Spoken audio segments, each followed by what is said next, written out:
Hi, my name is Sarah, and my two words are aimless and purposeful. So, I grew up in a Christian home where I was constantly being taught that God loved me, that God wanted a personal relationship with me, but because everyone has sinned, everyone is screwed up, we deserve the penalty of death.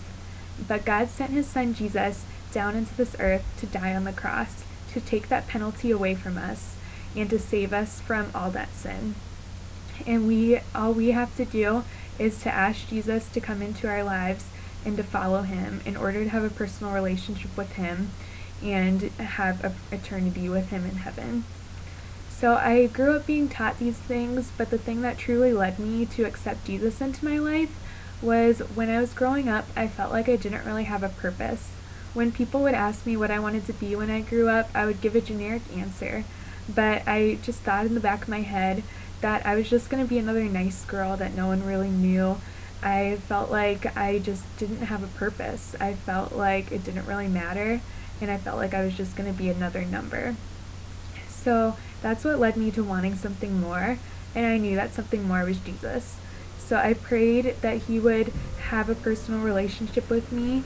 I told him that I had done wrong things, and I just prayed for forgiveness for those.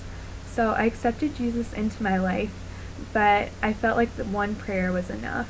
I went through junior high and high school doing the Christian things, going to youth group, going to church retreats, but I didn't really know what it meant to follow him.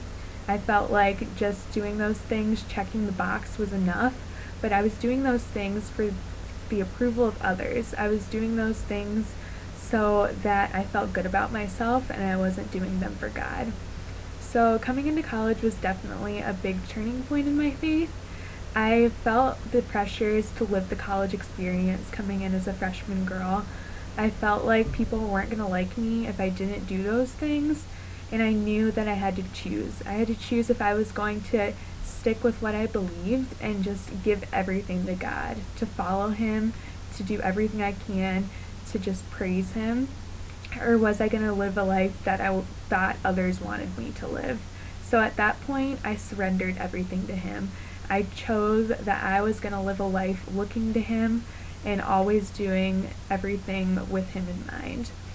So even though I surrendered everything to God, that still doesn't make me perfect. I still do wrong things, but I know what I'm living for now. I know that I have a purpose, and I know he's the one that I'm looking to.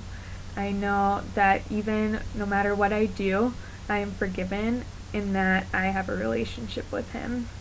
Those are my two words.